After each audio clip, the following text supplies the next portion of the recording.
Assalamualaikum warahmatullahi wabarakatuh. Salam Merdeka Belajar.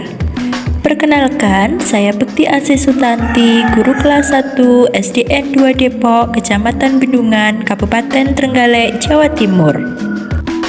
Setelah mengikuti pelatihan Mandiri Merdeka Mengajar yang mana terdiri dari 7 topik, pada kesempatan kali ini saya akan melaksanakan aksi nyata topik yang pertama, yaitu Merdeka Belajar, menyebarkan pemahaman Merdeka Belajar. Setelah mempelajari topik tentang Merdeka Belajar, diharapkan kita dapat memahami pemahaman gagasan dan prinsip pendidikan berdasarkan pemikiran Ki Hajar Dewantara. Pemahaman untuk memfasilitasi murid agar tumbuh sesuai dengan kodratnya, serta penerapan pembelajaran yang memerdekakan murid. Bapak Ibu guru yang hebat, dalam topik Merdeka Belajar ada 5 modul yang akan kita pelajari. Yang pertama yaitu mengenali dan memahami diri sebagai pendidik. Yang kedua, mendidik dan mengajar. Yang ketiga, mendampingi murid dengan utuh dan menyeluruh. Yang keempat, mendidik dan melatih kecerdasan budi pekerti. Dan yang kelima adalah pendidikan yang mengantarkan keselamatan dan kebahagiaan. Bapak Ibu guru yang hebat, pada modul pertama, mengenal dan memahami diri sebagai pendidik, yaitu memaknai dan menghayati diri sebagai manusia yang merdeka untuk terus belajar. Nah, jadi sebelum memerdekakan murid, tentunya kita harus memerdekakan diri kita sendiri terlebih dahulu dengan cara merefleksi apa yang sudah kita lakukan. Kemudian yang kedua yaitu menyelaraskan peran guru yang relevan dengan konteks murid dan zaman. Dan yang ketiga adalah bertutur kata lembut, mendengarkan pendapat, memberikan motivasi untuk gemar dan senang belajar. Lantas, bagaimana cara kita mendidik dan mengajar pada kurikulum Merdeka Belajar? Perlu kita ketahui bahwa sistem mendidik dan mengajar pada zaman kolonial yang masih sering kita pakai hingga saat ini perlu kita ubah. Sistem pengajaran tersebut diantaranya yang pertama, meminta murid berdiri di depan kelas saat lalai mengerjakan tugas. Yang kedua, menyeragamkan pembuatan tugas.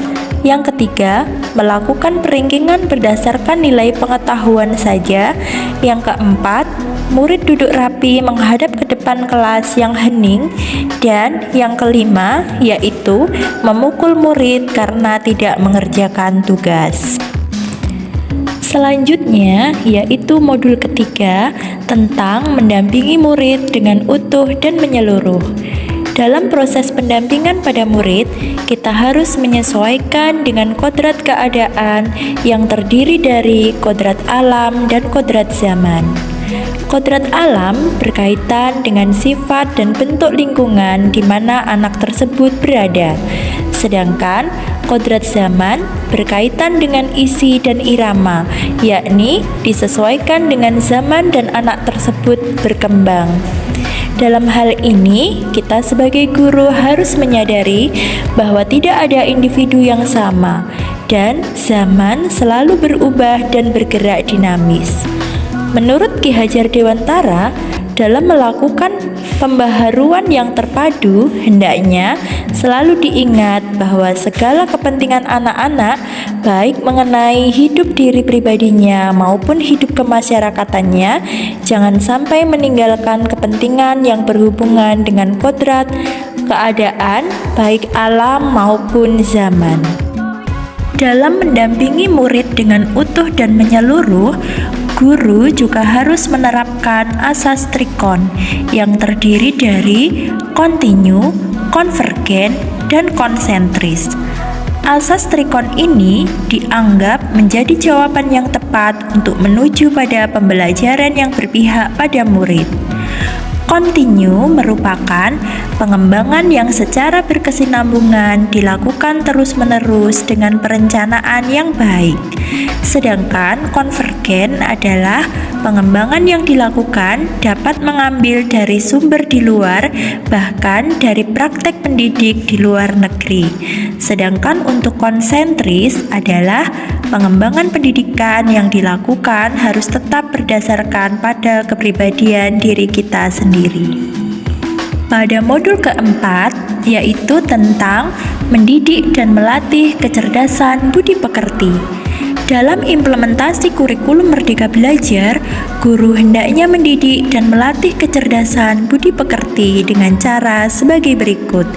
Yang pertama, yaitu melatih keberanian berpendapat atau olah akal. Yang kedua, mengasah perasaan dan perilaku atau olah rasa. Yang ketiga, memunculkan kehendak atau olah karsa. Dan yang keempat, pendidikan dapat mempengaruhi bagian intelligible dan bagian biologis muridnya. Modul selanjutnya yaitu tentang pendidikan yang mengantarkan keselamatan dan kebahagiaan. Dalam modul ini ada 5 hal penting yang akan dibahas. Yang pertama yaitu pendidikan hanyalah sebagai tuntunan. Jadi, sudah bukan zamannya lagi guru mendikte murid, melainkan guru hanya menjadi fasilitator atas kodrat alam dan kodrat zaman murid tersebut. Yang kedua, yakni pendidikan tidak dapat berkehendak atas kodrat kekuatan dan potensi murid. Jadi, harus disesuaikan dengan kodrat alam dan kodrat zaman. Yang ketiga, setiap murid memiliki kodrat kekuatan atau potensi yang berbeda. Yang keempat adalah menerapkan sistem Among dengan semboyan Ki Hajar Dewantara. Semboyan Ki Hajar Dewantara ada 3 macam, yaitu Ing Ngarsa Sung Tulada, Ing Madya Mangun Karsa, dan Tuturi Handayani.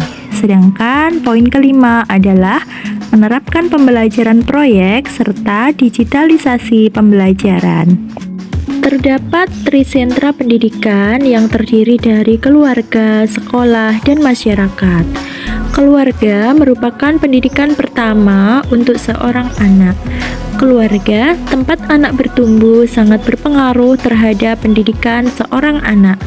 Pendidikan keluarga menjadi dasar pendidikan seorang anak, terutama dalam nilai-nilai agama, bersikap, dan berperilaku budi pekerti, serta cara pandangnya terhadap segala sesuatu. Sekolah merupakan rumah kedua bagi anak yang menyediakan berbagai ilmu pengetahuan, keterampilan, budaya, dan juga budi pekerti. Selanjutnya adalah masyarakat. Pendidikan di lingkungan masyarakat, layaknya keluarga dan sekolah, sangatlah berpengaruh terhadap pendidikan anak, yakni tentang bagaimana anak itu bergaul dan berteman. Demikian pemaparan aksi nyata dalam topik Merdeka Belajar dari saya. Semoga bermanfaat. Terima kasih. Salam Merdeka Belajar. Wassalamualaikum warahmatullahi wabarakatuh.